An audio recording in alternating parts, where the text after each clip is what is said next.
glorify your name, Lord Jesus. We honor your mighty and magnificent name, Lord Jesus. దేవా, నీ మహోన్నతమైన నీ కృపను బట్టి నా తండ్రి, నీ యొక్క రాజ్యమును బట్టి తండ్రి నీ నామమును గణపరుచుచున్నామయ్యా. నీ ప్రజలమైన మా మధ్య నీ సన్నిధిని, నీ ముఖకాంతిని ప్రకాశింపజేయము, నీ మంచితనమునంతటిని మా ఎడల నీవు కనబరుచుచున్నందుకు వందనములు చెల్లించుకొనుచు అయ్యా. మేము నమ్ముచున్నాము అయ్యా. ఎన్నటికీ నా తండ్రి నీ కృప, నీ వాత్సల్యత మమ్మల్ని విడిచిపోలేదు, అది పోదయ్యా. నేనున్నాను అని చెబుతున్నటువంటి దేవుడు మన ఎడల ఆయన సత్కార్యము జరిగించనై ఉంటున్నాను అని కూడా చెబుతున్నాడు.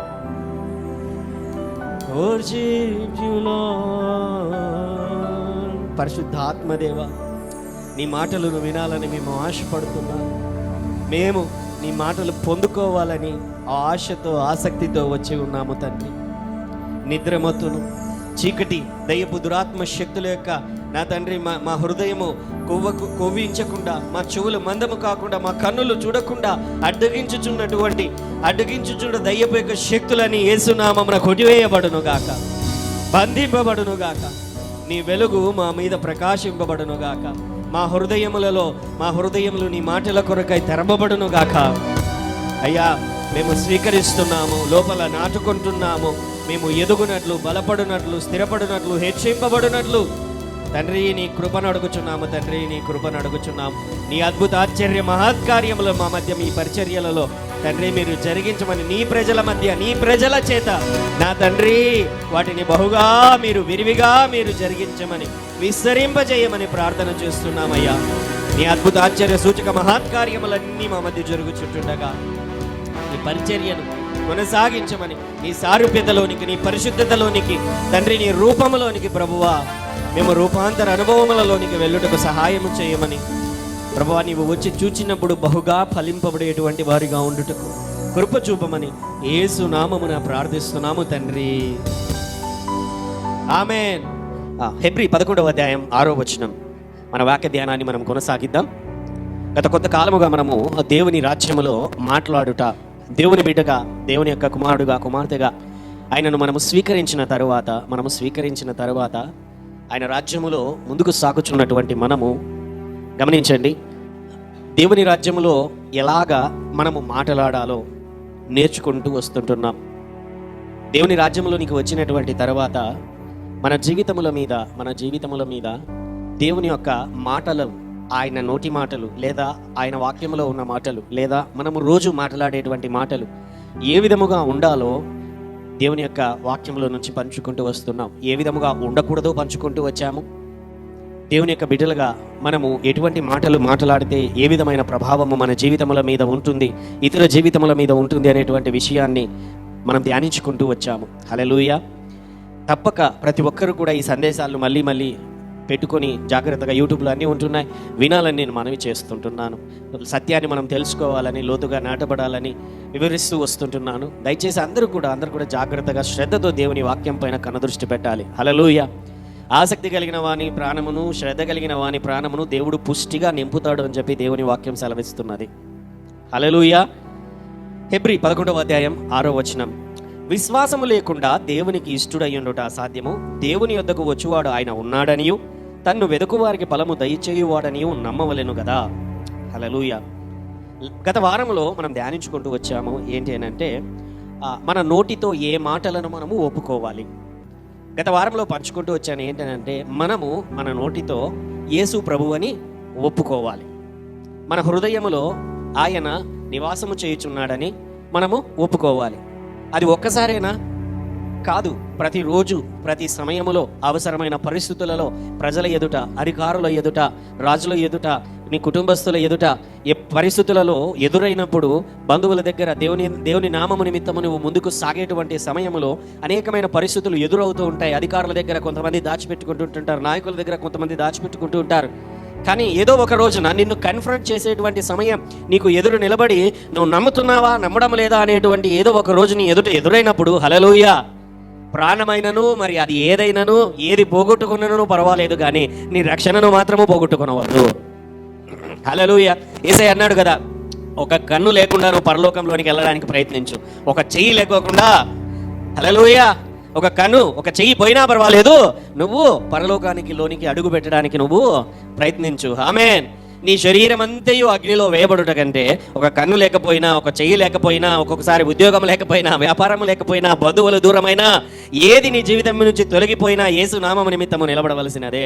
ఎందుకంటే ఇది కేవలము పరిమితమైనటువంటి ఈ భూమి మీద మనం ఉన్నటువంటి పరిమితమైన రోజులకు సంబంధించినటువంటి విషయం మాత్రమే కాదు. మనము ఈ భూమిని, ఈ శరీరమును విడిచినటువంటి తర్వాత రాబోయేటువంటి కాలంలో, రాబోయేటువంటి యుగములో, రాబోయేటువంటి రాజ్యములో, రాబోయేటువంటి దేవుని యొక్క ఆ యొక్క సమయములో ఆయన ఎదుట నిలబడినప్పుడు, జీవగ్రంథము తెరవబడినప్పుడు నీ పేరు ఉంటున్నదా లేదా అని ఆయన అడిగినప్పుడు ఆయన అంటాడు కదా, ఏమంటాడంటే, ఎవడైతే నన్ను ఒప్పుకొననో, ప్రజల ఎదుట ఒప్పుకొననో, భూమి మీద ఒప్పుకొననో, వానిని నా తండ్రి ఎదుట, దేవదూతల ఎదుట నేను ఒప్పుకొందును. హల్లెలూయా. యోహాను సువార్త 12వ అధ్యాయం, యోహాను సువార్త 12వ అధ్యాయం. ఆయన పరిచర్య చేయుచున్నటువంటి దినములలో, 12వ అధ్యాయం 42వ వచనం చదువుతాను. అయినను అధికారులలో కూడా అనేకులు ఆయనందు విశ్వాసం ఉంచిరి, కానీ సమాజంలో నుండి వెలివేయబడుదుమేమో అని పరిసయ్యులకు భయపడి వారు ఒప్పుకొనలేదు. వారు దేవుని మెప్పు కంటే మనుషుల మెప్పును ఎక్కువగా అపేక్షించిరి. యేసయ్య పరిచర్య చేయించున్నటువంటి దినాలలో అనేకులు ఆయన అద్భుతాలు చూస్తున్నారు, సూచకర్యాలు చూస్తున్నారు. హల్లెలూయా. ఇప్పుడు మనం చూడడం లేదా సూచకర్యాలు, మహత్కార్యాలు? సాక్ష్యాలుగా వింటున్నాము, లేకపోతే టీవీలలో వింటున్నాము, లేకపోతే దైవజనుల మీటింగ్స్లో వింటున్నాము. అవునా కాదా? జరుగుతూ ఉంటున్నాయి. అలాగనే ఆ దినాలలో యేసయ్యనే ఉన్నాడు, యేసయ్యనే చేసుకుంటూ వెళ్ళిపోయేవాడు. హల్లెలూయా. ఈ దినాలలో చేసేది యేసయ్యనే, మనం కాదు చేసేది. హల్లెలూయా. మధ్యలో కేవలం ప్రార్థన చేసేటువంటి వాళ్ళం మనం మాత్రమే. కేవలము ఒక ఛానల్ లాగా దేవుడు వాడుకుంటున్నాడే తప్ప హీఈస్ ద సోర్స్. ఆమేన్. ఆయనే మూలమై ఉంటున్నాడు. మానవులమైన మనము కేవలము పాత్రలమై ఉంటున్నాము. హల్లెలూయా. పాత్రలో బంగారు ఉన్నది, పాత్రలో వజ్రాలు ఉన్నవి. వజ్రాలకు విలువ, బంగారుకు విలువ, లేకపోతే పాత్రకు విలువ? దేనికి విలువ? ఆ వజ్రాలు, ఆ బంగారు పక్కకు పోతే పాత్ర ఏం చేసుకుంటాం ఇంకా? హల్లెలూయా. అంతే, ఆ పాత్రనే. ఇలాగనే అనుకునిందంటే ఒకసారి గాడిద. యేసయ్య మీద కూర్చున్నప్పుడు అందరూ దాని ముందర అన్ని కూడా పరుచుకుంటా పోతానన్నమాట. యేసయ్య యెరూషలేములోకి అడుగు పెట్టుకుంటా పోతా ఉంటే అదంతా ముందర వచ్చి ఆయన పట్టలు పరుస్తున్నారు, ఖర్జూరపు మట్టలు పరుస్తున్నారు. అబ్బా, ఏమబ్బా ఇలాగున్నాయి, ఇందా సూపర్ ఉంది నాకు అనుకునిందంట గాడిద. అది హల్లెలూయా. మరుసటి రోజు మళ్ళీ ఆ గాడిద అలాగనే పోతా ఉందంట. అందరూ ఇదిలిస్తున్నారు, అని. ఎందుకు బట్టి? హల్లెలూయా. యేసును బట్టి తప్ప నీకు నాకు ఏ విధమైనటువంటి విలువ కూడా లేదు. హల్లెలూయా. యేసు వల్ల తప్ప మనకు ఏది కూడా ఆధారం లేదు. ప్రార్థన చేయగా అద్భుతములు చేయవాడు, స్వస్థతలను చేయవాడు, ఆశ్చర్య కార్యములను జరిగించేవాడు ఎవరనంటే కేవలం యేసు మాత్రమే. ఆమేన్. అయితే ఎవరైతే నమ్మకము కలిగి, విశ్వాసము కలిగి, ఆయన సన్నిధిలో పరిశుద్ధత కలిగి, ప్రార్థనలలో ఎక్కువగా గడుపుతూ ఆయన పైన నమ్మకంతో ఎవరైతే ఉంటారో వారిని దేవుడు ఎక్కువగా వాడుకుంటాడు. హల్లెలూయా. ఆయన పైన విశ్వాసం ఉంచి, పరిశుద్ధత కలిగి, అయ్యా నీ రాజ్యం కొరకు నేను కష్టపడతాను, ముందుకు వెళ్తాను, అయ్యా నీ పిలుపుకు నేను లోబడతాను, నన్ను వాడుకుంటున్నందుకు నీకు వందనాలు అని తగ్గించుకునేటువంటి వారిని ఇంకా ఇంకా ఇంకా ఇంకా ఎక్కువగా వాడుకుంటూ వెళ్ళిపోతుంటాడు. హల్లెలూయా. అది ఎవరైనా సరే, పాస్టర్లైనా, ఎవాంజలిస్టులైనా, విశ్వాసులైనా, అది ఎవరైనా సరే, నువ్వు ఇప్పుడే నమ్ముకున్నటువంటి వాడవైనా సరే, నువ్వు వెళ్ళి సువార్త ప్రకటిస్తే దేవుడు స్వస్థతలను చేయగలడు, అద్భుతాలను జరిగించగలడు. నీ ద్వారా దేవునికి పరిస్థితులను బట్టి దేవుడు ఆశ్చర్య కార్యములను జరిగించగలడు. ఆమేన్. అయితే ఇక్కడ ఏంటంటే కొన్ని పరిస్థితులు మన జీవితములలో, మన పరిస్థితులలో, మన కుటుంబములలో, మన సంఘములో, మన యొక్క మతములో, కులములో, లేకపోతే మన పరిధిలో, మన పైన ఉన్న అధికారులు ఎదుట జరుగుతూ ఉంటున్నప్పుడు ఆ సమయంలో నిన్ను ముఖాముఖిగా ఎవరైనా అడిగారనుకోండి, యేసును వెంబడిస్తున్నామని అంటే, లేదు సార్, లేదు మేడం కాదు. హల్లెలూయా. అవును. దీనికి దాచిపెట్టుకోవడానికి, మార్చుకోవడానికి, లేకపోతే టక్కరిగా మాటలు ఏదో కలిపి కొట్టడానికి లేనే లేదు. ఎందుకనంటే ఎవడైతే యేసును భూమి మీద ఆయన నా తండ్రి, ఆయన నా మహారాజు, ఆయన నా దేవుడని ఒప్పుకుంటాడో, పరలోకమందు దూతల ఎదుట కూడా ఆయన నన్ను ఒప్పుకునేటువంటి వాడై ఉన్నాడు. ఆమేన్. హల్లెలూయా. ఆయన నామం నిమిత్తము శ్రమలు వస్తున్నాయి, ఇరుకులు వస్తున్నాయి, ఇబ్బందులు వస్తున్నాయి, కొట్లాటలు వస్తుంటున్నాయి. ఆయన నామం నిమిత్తం బైబిల్ అంటుంది కదా, మత్తయి సువార్త 5వ అధ్యాయంలో ఒక మాట ఉంటున్నది, నా నిమిత్తము జనులు మిమ్మును. ఎవరి నిమిత్తము? నువ్వు ఒక్కని పోయి నిలబడితే ఏం మాట్లాడరు. యేసును పట్టుకొని పోయావనుకో, యేసుతో పాటు వెళ్ళావనుకో, ఆయన నిమిత్తము జనులు నిన్ను. ఎవరు? జనులు, బంధువులు, పైన అధికారులు, చుట్టూన్నటువంటి వారు. రాబోయే దినములలో 666 పరిస్థితులు, లేకపోతే సంకటములు, ఇరుకులు అన్నీ వచ్చినప్పుడు, ఆయన నిమిత్తము నీవు నిలబడినప్పుడు నీ జీవితంలో ఎదురయ్యేటువంటి పరిస్థితులలో, హల్లెలూయా, బాగా గమనించండి, ఆయన నిమిత్తము నిన్ను జనులు నిందించి, హింసించి, అబద్ధముగా చెడు మాటలెల్లా పలికినా సంతోషించి, హల్లెలూయా, డాన్స్ ఏం చేయాలి? గంతులు సంతోషించి గంతులు వేయమనే కదా, అదే కదా వాక్యం చెబుతున్నది. సంతోషించి గంతులు వేయండి, ఎందుకంటే పరలోకమందు నీ ఫలము అధికమగును. ఆమేన్, హల్లెలూయా. యేసు నామము నిమిత్తము ఏ శ్రమ అయినా, ఏ ఇరుకైనా, ఏ ఇబ్బంది అయినా నువ్వు పడుతున్నావా గమనించు, పరలోకమందు నీ ఫలము అధికమగును. ఆమేన్. నిన్ననే ఇది ఆ వాక్యాన్ని ధ్యానిస్తుంటే ఒక మాట వచ్చినది, సువార్తతో పాటు శ్రమలు, సువార్తతో పాటు అవమానములు కలిసి ఒక ప్యాకేజ్గా ఉన్నాయి. ఎలా ఉన్నాయి? మీరు ఏమైనా డ్రెస్సెస్ ఏదైనా కొనుక్కోవడానికి వెళ్ళినప్పుడు బ్యాగు లేకపోతే దానికి సంబంధించింది ఏదో కొన్ని, ఇది ప్యాకేజ్ సార్ మొత్తం కొనుక్కోవాలంటారు, అవునా కదా? అవునా?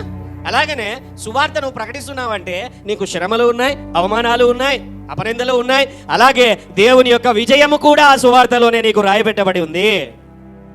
దేవుని యొక్క సువార్తలోనే సమస్తము దాగి ఉంటున్నది. హల్లెలూయా. దేవునికి ఇయ్యగలిగినటువంటిది మనం ఏదైనా ఉన్నదేనంటే బాగా గమనించండి. హల్లెలూయా, సువార్తనే. మనం ఏదైనా దేవునికి, నీ దగ్గర డబ్బు ఉందా? ఎవరిచ్చారు నీకు? దేవుడే ఇచ్చాడు. ఆరోగ్యం ఉందా? ఎవరిచ్చారు నీకు? దేవుడే ఇచ్చాడు. సువార్త ఉందా? హల్లెలూయా. సువార్త ఉంది కదా, ఎవరిది? ఆయనదే, అవునా కాదా? కానీ గమనించండి, బాగా గమనించండి, ఈ సువార్త మాత్రము మనమే చేయాలి. ఆయన గురించి ప్రకటించాల్సింది ఎవరు? మనమే. మనల్నే పాత్రలుగా ఏర్పాటు చేసుకొని ఉన్నాడు. మనము తప్ప దానిని ఎవరు కూడా చెయ్యరు. అందుకే దేవుని యొక్క రాజ్యములో అత్యున్నతమైనటువంటి పని ఏది అని ఏ దైవజనుని అడిగినా ఒకటే చెప్పేది, సువార్త. నాట్ ఈవెన్ ద పాస్టర్ కూడా కాదు, టీచరు కాదు, అన్ని ఉన్నాయి. ప్రాముఖ్యం, టీచర్ అవసరము, పాస్టర్ అవసరము, లేకపోతే ప్రవక్త అవసరము, అపోస్తలులు అవసరము, అందరూ అవసరం. కానీ అన్నిటికంటే ప్రాముఖ్యమైనటువంటి పని, ఉత్తమమైన పని, అతి ఉన్నతమైన బహుమానములు తీసుకొని వచ్చే పని కేవలము సువార్త మాత్రమే. గట్టిగా నేను చెబుతున్నాను, కేవలము సువార్త మాత్రమే. గట్టిగా చప్పట్లు కొట్టి సువార్తికులారా, సువార్త చెప్పేటువంటి వారులారా, గట్టిగా చప్పట్లు కొట్టి దేవుని నామాన్ని కనపరచండి. హల్లెలూయా. మీకు ఫలం కావాలా? ఏమండి, ఆస్తి కావాలా మీకు? నేను అంటుంటే పరలోకంలో ఆస్తి కావాలా? పరలోకంలో భవంతులు కావాలా? పరలోకంలో కిరీటాలు కావాలా? పరలోకంలో ఉన్నతమైన స్థానం కావాలా? ఐ బిలీవ్ సువార్థికులే దానిని పొందుకుంటారు. సువార్త బహుగా ప్రకటించి దేవుని రక్షణలోనికి నడిపించిన వారి తర్వాతనే పాస్టర్లు, వారి తర్వాతనే లేకపోతే అపోస్తలులు, ప్రవక్తలు. హల్లెలూయా. అంత శ్రేష్టమైనటువంటి పని అండి అది. ఆ సమయంలో నీ జీవితంలో ఎక్కడైనా బంధువులు ఎదుట, వారి ఎదుట ఎక్కడైనాను సరే అది ఒప్పుకోవడానికి మనము ప్రయత్నించవలసినదే, అది ఏదైనాను సరే. ఆమేన్, హల్లెలూయా.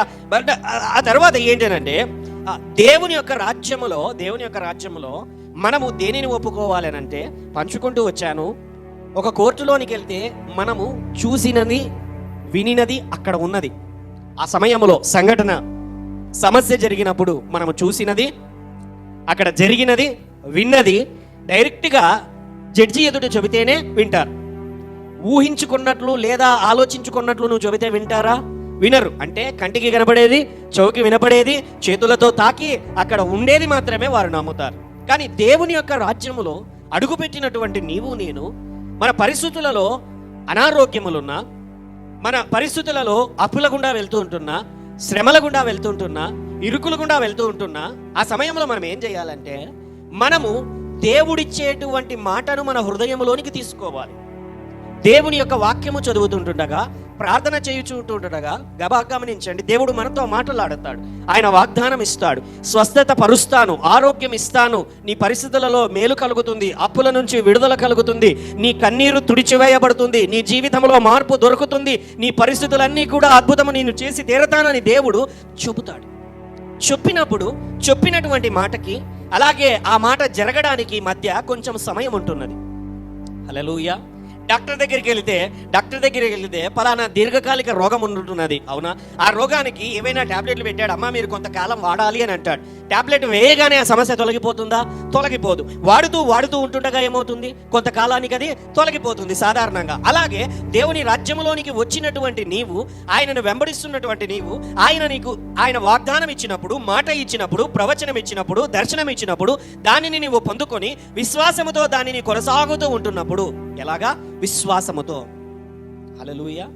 ఇది కంటికి కనబడదు, చెవికి వినపడదు. హల్లెలూయా. నీ హృదయంలోనే దేవుడు ఉంచుతాడు.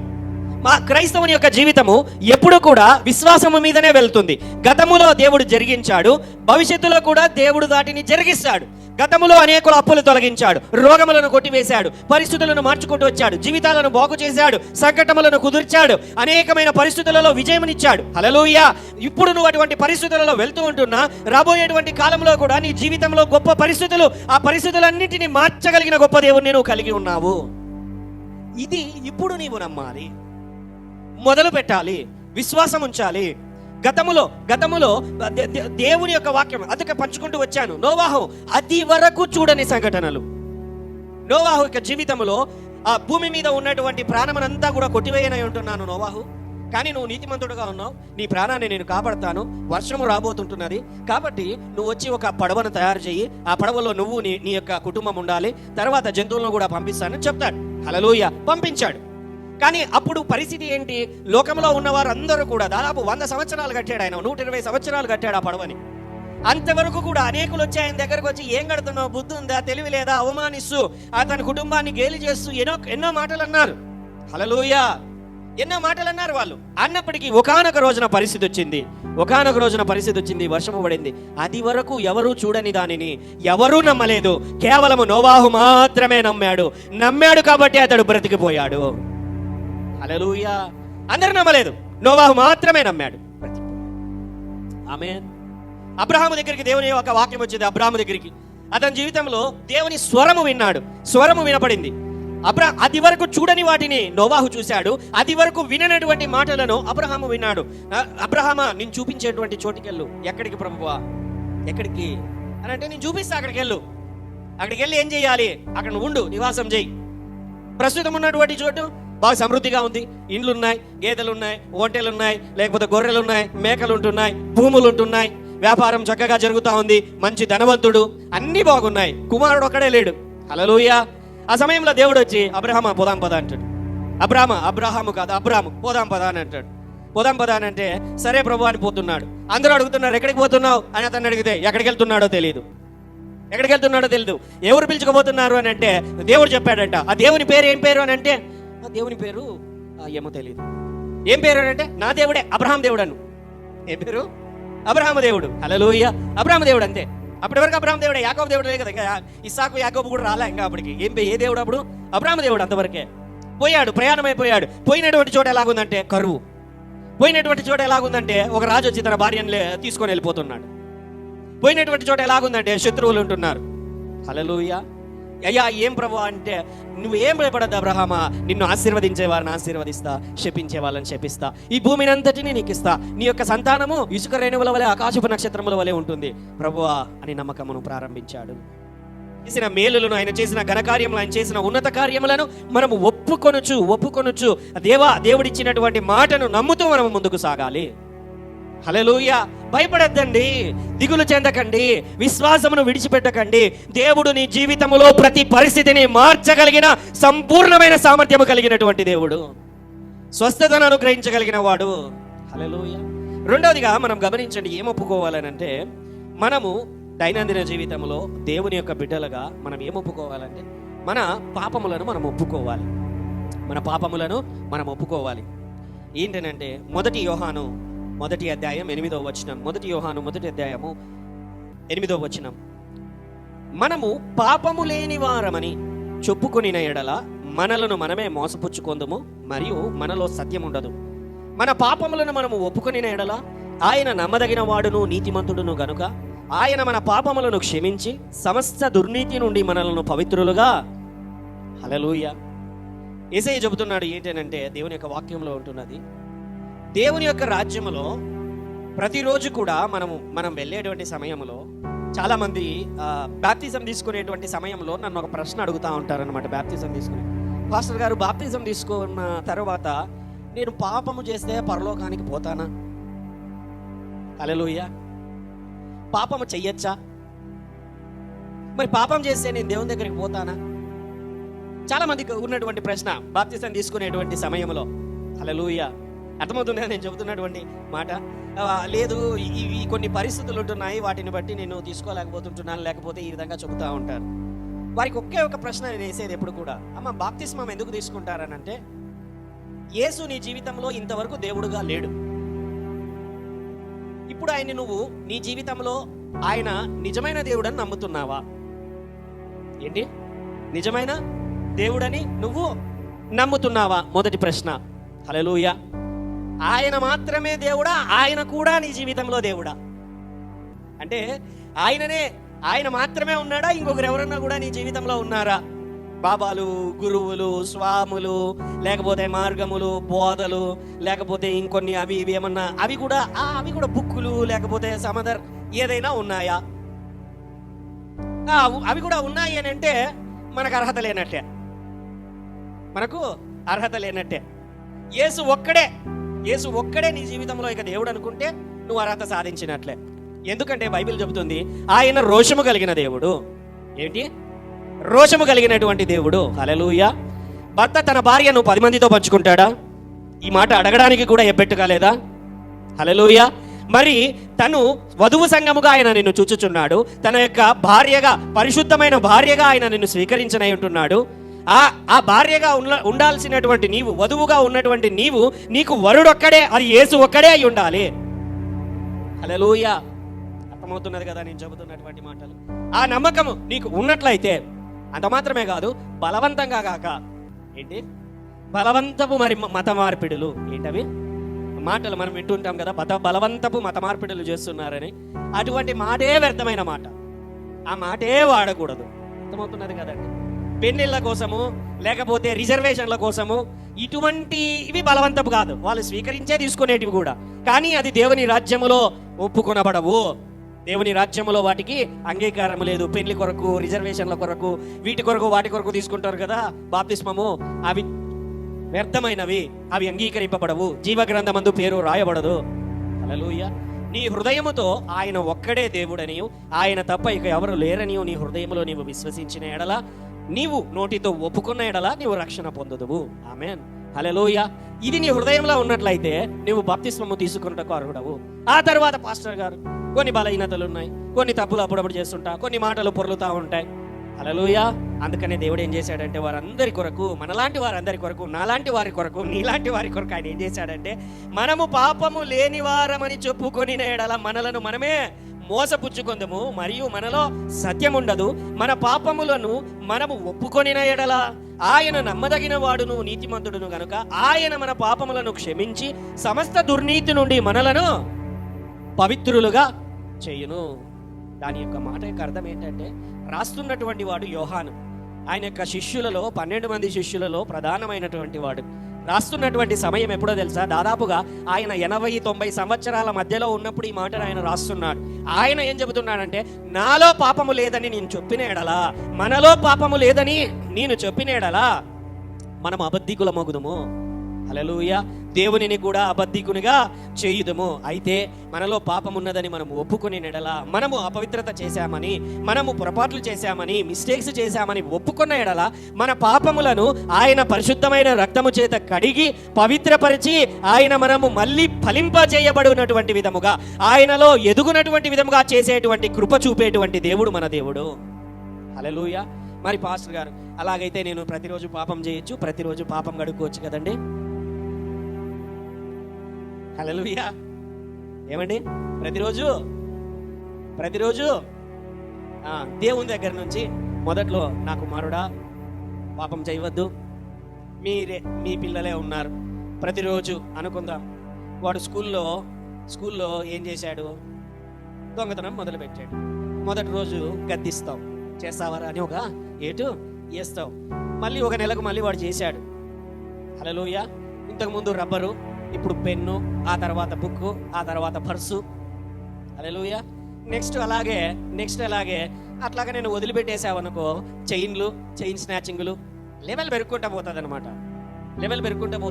ఆ తర్వాత మెల్లమెల్లగా ఏమైపోతుందంటే మొదలు పెడతారనమాట ఇండ్ల దొంగతనాలు, లేకపోతే మనుషులను కొట్టడాలు, ఆ తర్వాత వెళ్తూ ఉంటే మర్డర్స్. అలాగనే లెవెల్ పెరుగుకుంటూ వెళ్ళిపోయింది అనుకో, ఆఖరికి ఏమైపోతుంది?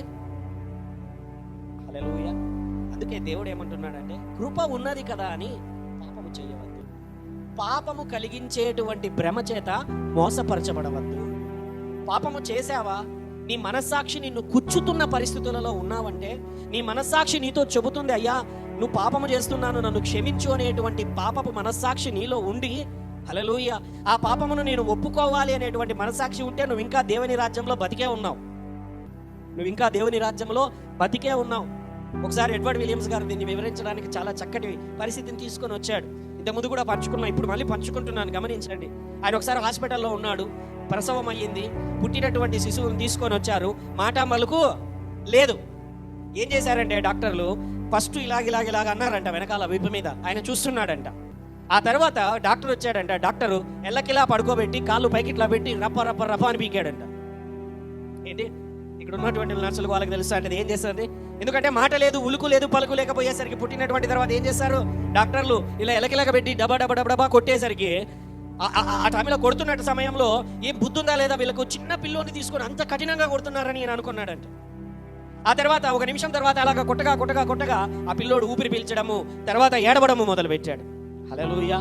హల్లెలూయా అంటే వివరించారంట. ఏంటి అని అంటే అలాగా కొట్టినా కూడా వాడు పైకి లేకపోతే ఇక హల్లెలూయా.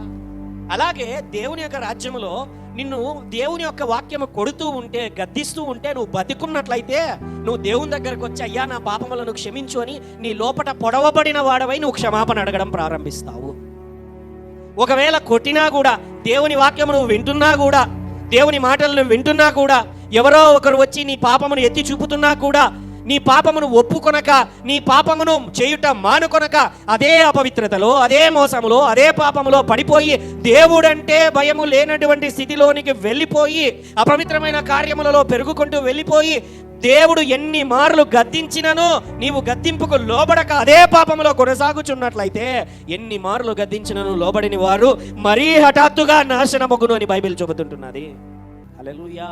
అందుకే దేవుడు తన కనికరముతో తన చేతులు చాచి ప్రతి ఒక్కరితో కూడా పంచుకుంటున్నాడు. పాపము చేయవద్దు, పాపము చేసేటువంటి వారితో సహవాసము చేయవద్దు. హల్లెలూయా. పాపము చేసేటువంటి వారికి సహవాసముతో చేసిన రేపటి దినమున నువ్వు కూడా అదేటువంటి సహవాసంలోకి, అదే జీవితంలోనికి వెళ్తావు. అంత మాత్రమే కాదు, వారితో ఉండటం వలన శాపము కూడా తెచ్చుకునే పరిస్థితే ఏర్పడుతుంది. వారి శాపములు నీకు కూడా తట్టుకునేటువంటి పరిస్థితి వస్తుంది. హల్లెలూయా.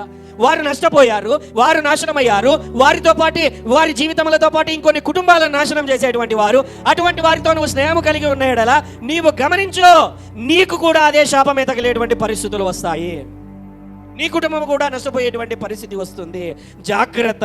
దేవుని యొక్క మాటలు నీ జీవితంలో వినబడుతూ ఉంటుండగా, దేవుడు నీతో మాట్లాడుతూ ఉంటుండగా నువ్వు సాకులు చెబుతున్నావేమో, రీజన్లు చెబుతుంటున్నావేమో నీ పాపమును కప్పిపెట్టుకోవడానికి. ఎందుకంటే నీకు అది ఇష్టం, అది ఇష్టం కాబట్టి దాని గురించి మాట్లాడుతూ, దాని గురించి చెబుతూ, దానిని ఎంటర్టైన్ చేసుకుంటూ, దాంతో సహవాసం చెప్పుకుంటూ సర్దుకుంటూ వెళ్ళిపోతున్నావా?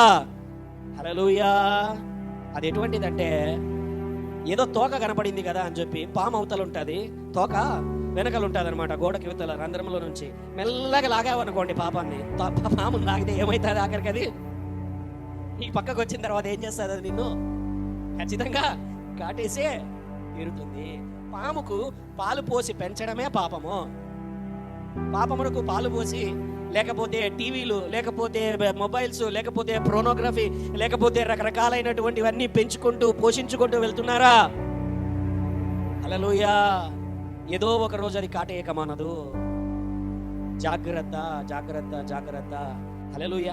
రెండవదిగా మనం ఏం ఒప్పుకోవాలంటే, ఇక్కడనే ఇందులోనే మత్తయి సువార్త 5వ అధ్యాయం 23వ వచనంలో, మత్తయి సువార్త 5వ అధ్యాయం 23వ వచనంలో, కావున నీవు బలిపీఠమున వద్ద అర్పణమును అర్పించుచుండగా నీ మీద నీ సహోదరునికి విరోధమేమైనను కలదని అక్కడ నీకు జ్ఞాపకము వచ్చిన పక్షమున అక్కడ బలిపీఠం ఎదుటనే నీ అర్పణమును విడిచిపెట్టి మొదట వెళ్ళి నీ సహోదరునితో సమాధానపడము, అటు తర్వాత వచ్చి నీ అర్పణము అర్పించుము.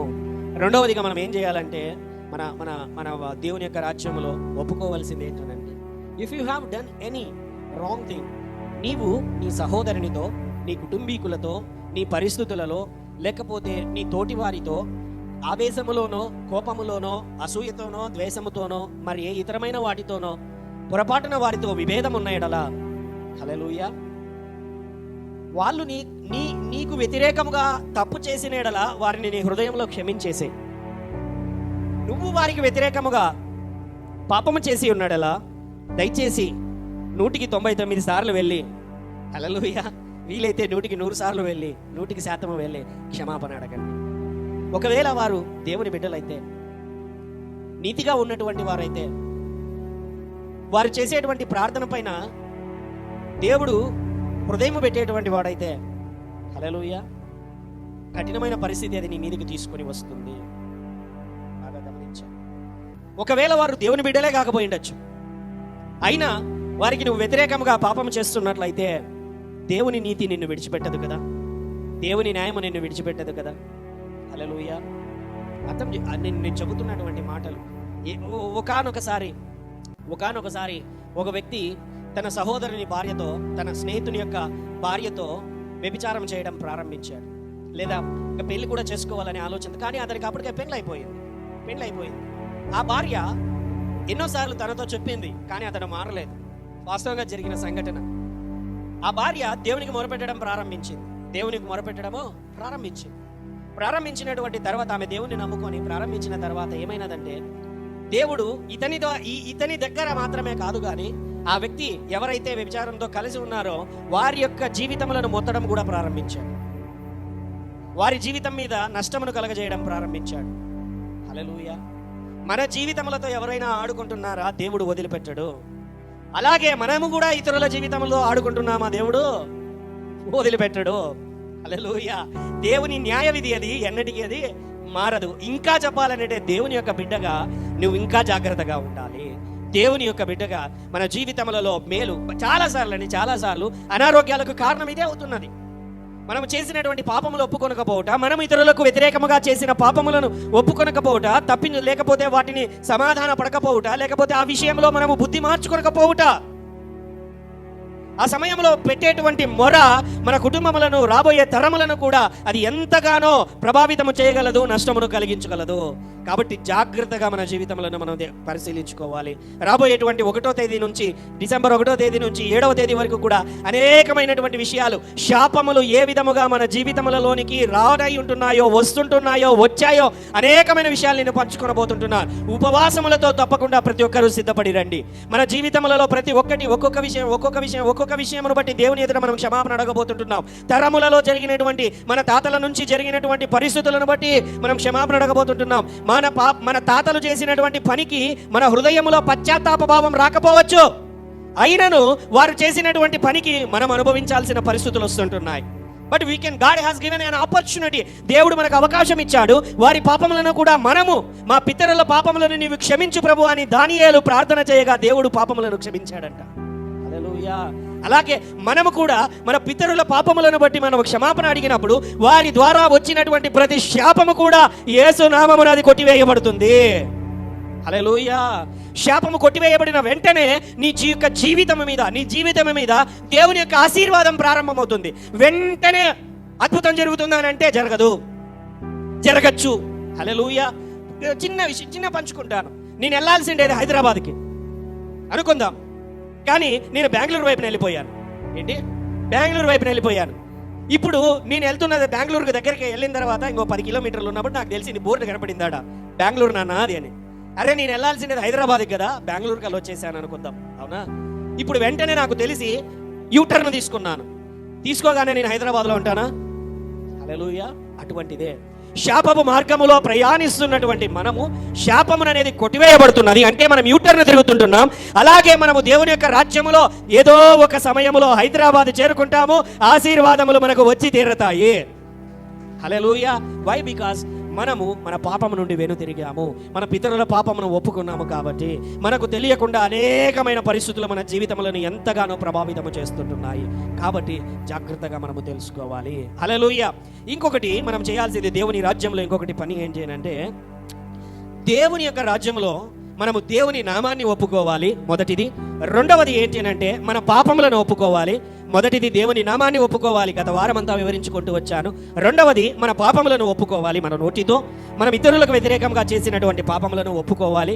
మూడవదిగా మనం చేయాల్సింది ఏంటంటే ప్రతిరోజు కూడా దేవుడు నీకు ప్రత్యేకముగా ఇచ్చినటువంటి మాటను, వాగ్దానమును, దర్శనమును గట్టిగా పట్టుకొని హృదయములో నాటుకొని భద్రపరచుకొని మనము ముందుకు సాగుతూ ఉండాలి. హల్లెలూయా.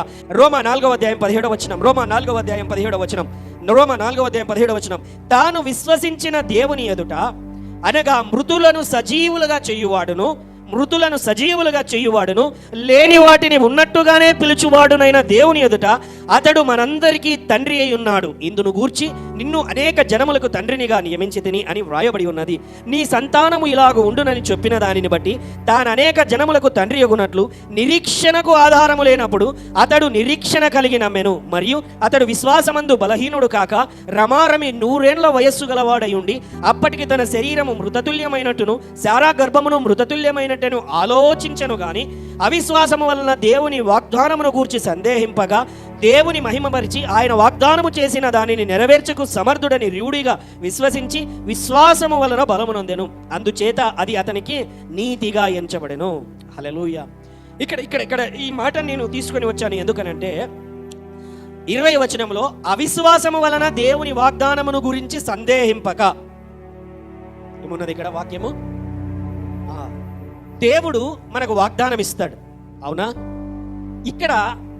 ఇక్కడ ప్రతిరోజు మనం వాగ్దానమును గట్టిగా పట్టుకోవాలి. ఆ వాగ్దానమును దేవుడు ఇచ్చినటువంటి మాటను గమనించండి. కొత్తవారు వచ్చారు, మీతో చెబుతున్నాను. దేవుడు యేసయ్య మాట్లాడే దేవుడు, స్వస్థపరిచే దేవుడు, ఆరోగ్యం ఇచ్చేటువంటి దేవుడు, బలమునిచ్చే దేవుడు. ఆయన నిత్యము జీవించి ఉన్న దేవుడై ఉన్నాడు. హల్లెలూయా. మనం ఇంతకు ముందు వెళ్ళినటువంటి మార్గములలో బహుశా అక్కడికెళ్ళి ఇక్కడికెళ్ళి మొక్కుబడులు చేసుకుంటే బాగవుతుంది అనేటువంటిది మనం వింటూ వచ్చాము, లేకపోతే ఇంకొకటి. హల్లెలూయా. కానీ యేసయ్య మాత్రము మాట్లాడే దేవుడు. నీతోనే మాట్లాడతాడు, నీ కుటుంబంతోనే మాట్లాడతాడు, నీ జీవితంతోనే మాట్లాడేటువంటి దేవుడు. హల్లెలూయా. ఇక్కడ దేవుడు ఏం చెబుతున్నాడంటే మనందరితో కూడా, నేనున్నాను, నువ్వు భయపడవద్దు, దిగులు పడవద్దు. నీకు ఏ కష్టం వచ్చినా, నష్టం వచ్చినా, రోగం వచ్చినా, వ్యాధి వచ్చినా నా దగ్గరికి వస్తే మొదటగా నీకేం చేస్తానంటే నేను ధైర్యం ఇస్తాను. ధైర్యంతో పాటు మాటనిస్తాను, వాక్యమునిస్తాను. ఆ వాక్యమును పొందుకోవాలి. ఆ వాక్యమును నీవు పొందుకోవాలి. దేవుని రాజ్యములో ఆయన మాటను ఒప్పుకున్నట్టులో అనేకమైన విషయాలు ఉన్నాయి. మొదటగా ఆయన వాక్యమును మనం పొందుకోవాలి. ఆయన వాక్యం ఏంటంటే ఆయన చిత్తమే ఆయన వాక్యం, ఆయన వాక్యమే ఆయన చిత్తం, ఆయన చిత్తమే ఆయన వాక్యం, ఆయన వాక్యమే చిత్తం. హల్లెలూయా. మొదటి యోహాను 5వ అధ్యాయం 14వ వచనం. మొదటి యోహాను 5వ అధ్యాయం 14వ వచనం.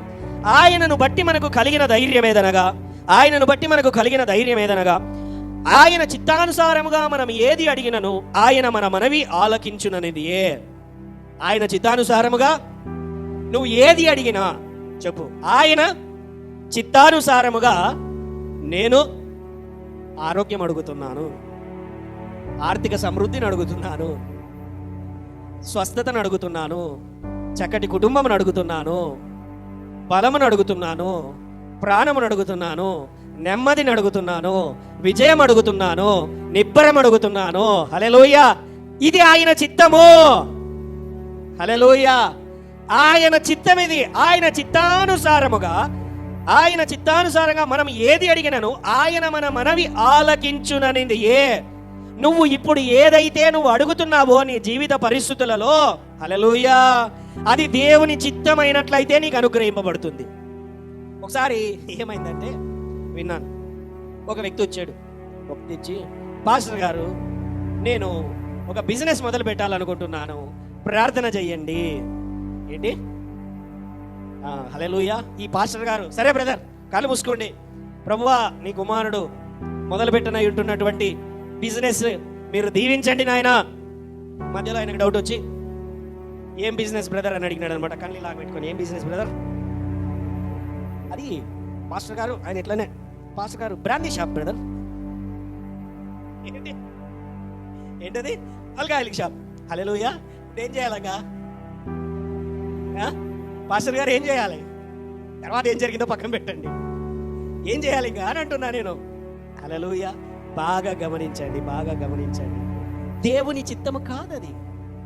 ఇంకొకటి వాస్తవంగా జరిగినది ఏంటనంటే, పాస్టర్ గారు నేను వివాహం చేసుకోవాలనుకుంటున్నాను, ప్రార్థన చేయండి. పలానా అమ్మాయిని నేను వివాహం చేసుకోవాలనుకుంటున్నాను, ప్రార్థన చేయండి. ఆటంకాలు ఉన్నాయి, ప్రార్థన చేయండి తొలగిపోవాలని. సరేనయ్యా, ప్రార్థన చేస్తాం.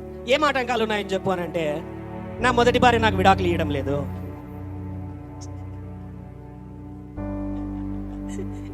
ఏమయ్యా ఆయన తప్పు చేసిందా ఆమె అంటే, ఏం లేదు బ్రదర్, ఆమె ఏం తప్పు చేయలేదు. ఏమంటే నాకే ఆమె ఇంత ఇష్టం లేదు. హల్లెలూయా. దేవుని చిత్తమా అది? అడుగుచున్నది నువ్వు ఏదైతే అడుగుతున్నావో మొదటగా కొండ మీద కోతిని కాదు నువ్వు అడగాల్సింది.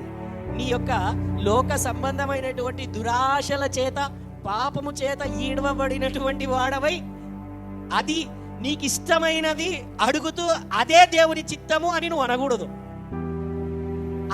అది కావాలని ప్రార్థన చేస్తూ అది ఇస్తే నువ్వు గాయపడతావని, నువ్వు నష్టపోతావని దేవుడు ఇయ్యడు. అది ఇవ్వకపోతే మళ్ళీ దేవుని దగ్గరికి వచ్చి సంవత్సరాలుగా నేను అడుగుతున్నాను, నా ప్రార్థన వినడమే లేదు. హల్లెలూయా. నువ్వు అడిగేది న్యాయబద్ధముగా, వాక్యబద్ధముగా ఉండాలి.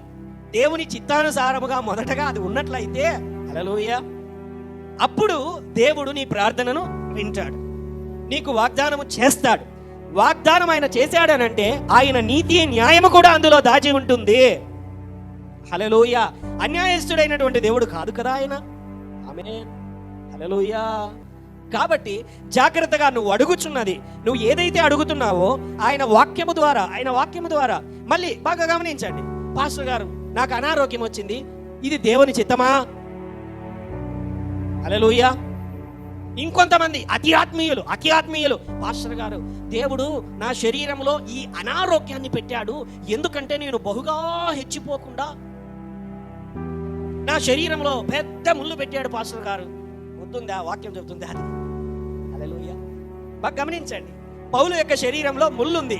ముళ్ళు అని అంటే అనారోగ్యం కాదు, ఆయనకున్నది బలహీనత. అనారోగ్యం వేరు, బలహీనత వేరు. సింపుల్ గా ఒక మాట అడుగుతాను. బైక్ లో వెళ్తున్నారు, యాక్సిడెంట్ అయ్యి కాలుకు గాయమైంది లేదా ఎముక ఫ్రాక్చర్ అయింది, అది అనారోగ్యమా బలహీనత? చెప్పండి. అది బలహీనత అనారోగ్యమా? అది పౌలు యొక్క జీవితంలో జరిగినది అదే. ఆయన ఎక్కడికి వెళ్ళినా కూడా రాళ్లతో కొట్టారు, ఎక్కడికి వెళ్ళినా కూడా కొరడాలతో కొట్టాడు. అందుకని ఆయన అంటాడు కదా, శక్యమైతే కొరందీలతో అంటాడు కదా ఆయన, శక్యమైతే నీ కళ్ళు కూడా పీకి నాకు ఇచ్చేస్తావు నువ్వు. ఎందుకనంటే ఆయన కన్నీరు, ఆ కన్ను అనేది ఆయన ఎంతగానో బాధించేటువంటిదంట. శరీరమునకు దౌర్బల్యము కలిగినటువంటి వాడుగా ఆయన చూచేటువంటి వారు. ఎందుకంటే ఆయన రాసేటువంటి పత్రికలు, ఆయన చేసినటువంటి అద్భుతాలు అతన్ని చూసినప్పుడు, అతన్ని డైరెక్ట్ గా చూసినప్పుడు, ఆయన గురించి విన్నప్పుడేమో ఇంత పెద్దగా విన్నారు, ఆయన చూడగానే ఎలా ఉంటుందని అంటే చాలా సింపుల్ గా, చాలా సాధారణంగా, చాలా వీక్ గా ఉండేవాడంట ఆయన. ఎందుకనంటే దెబ్బలు గాయాలు తిని తిని తిని శరీరము బలహీనమైపోయింది ఆయన్ని. హల్లెలూయా.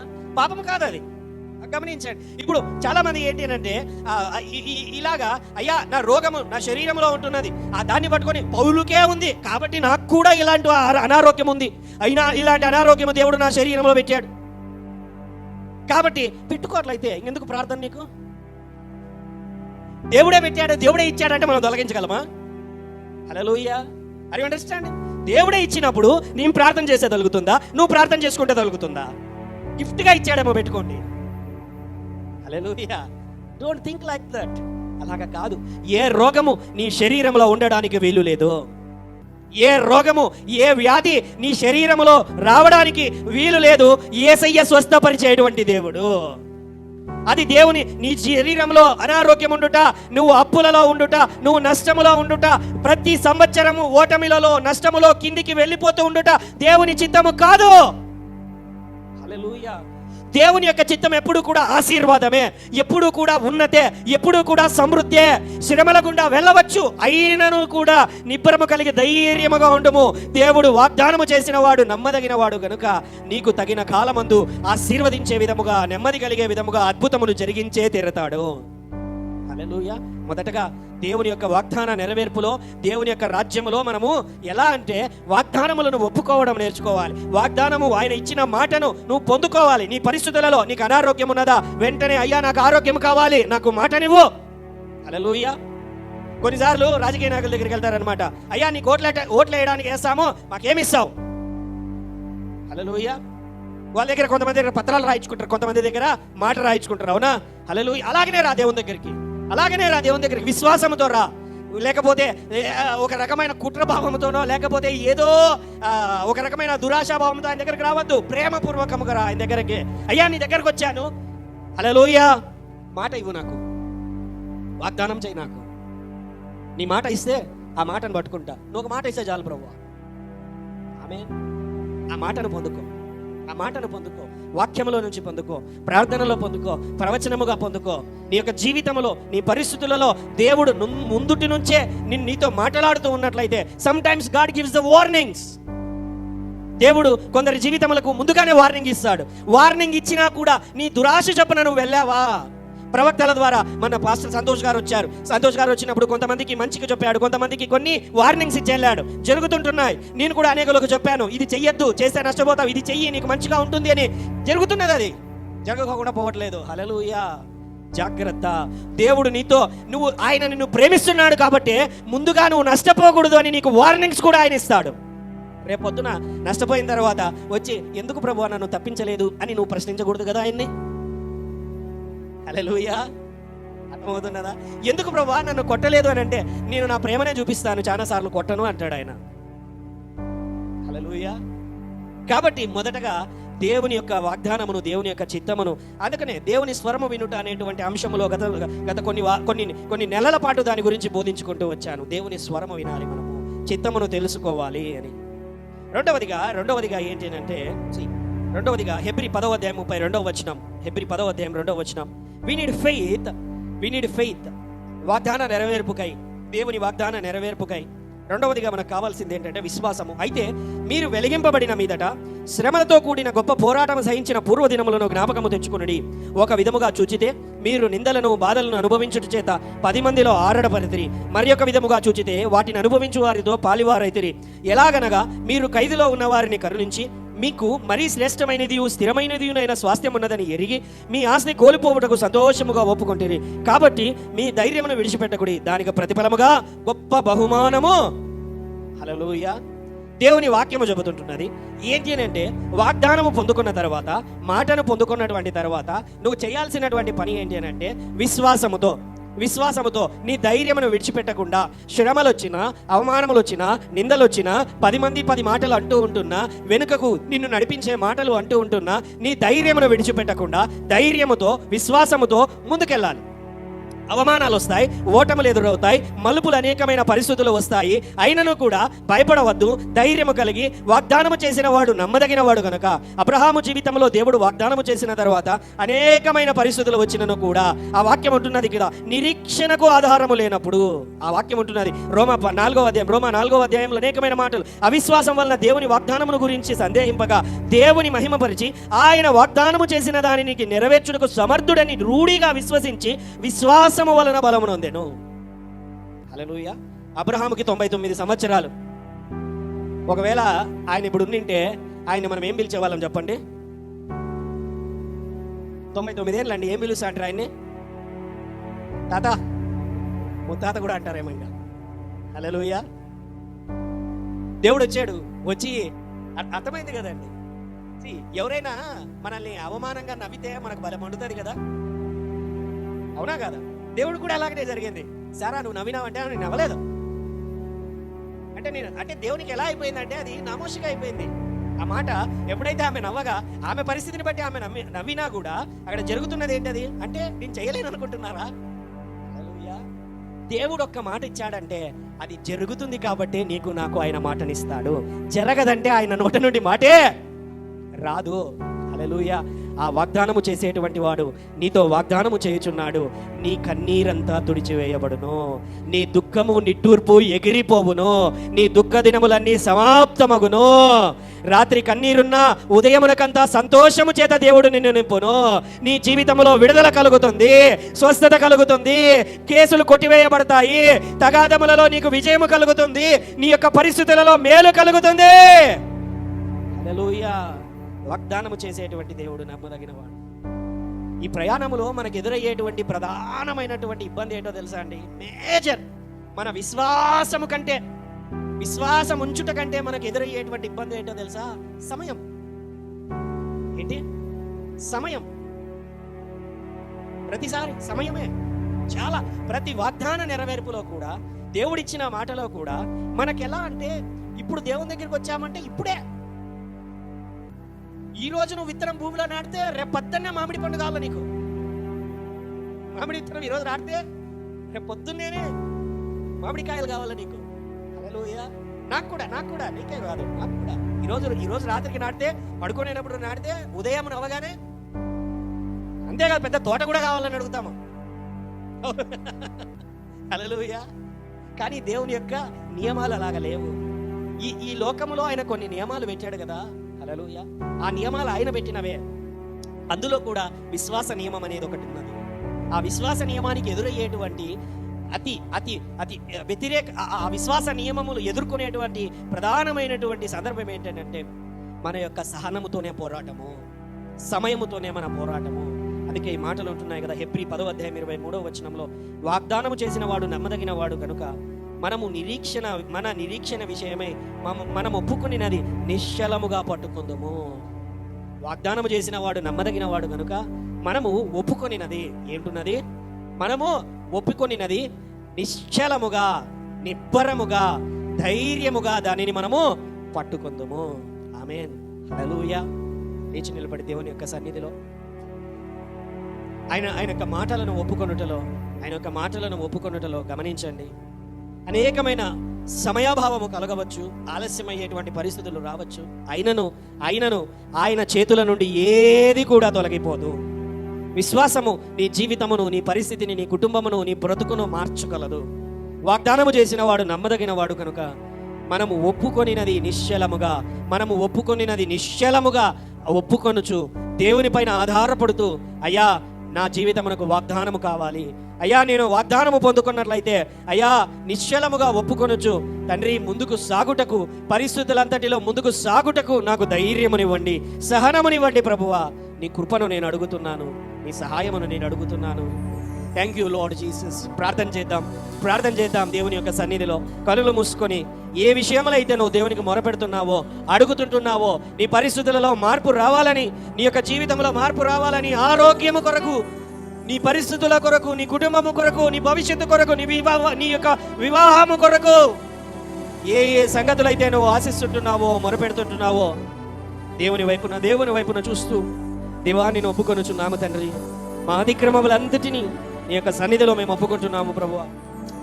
మాకు వాగ్దానము చేసిన దానిని గట్టిగా పట్టుకొని మేము ముందుకు సాగుచున్నాము తండ్రి.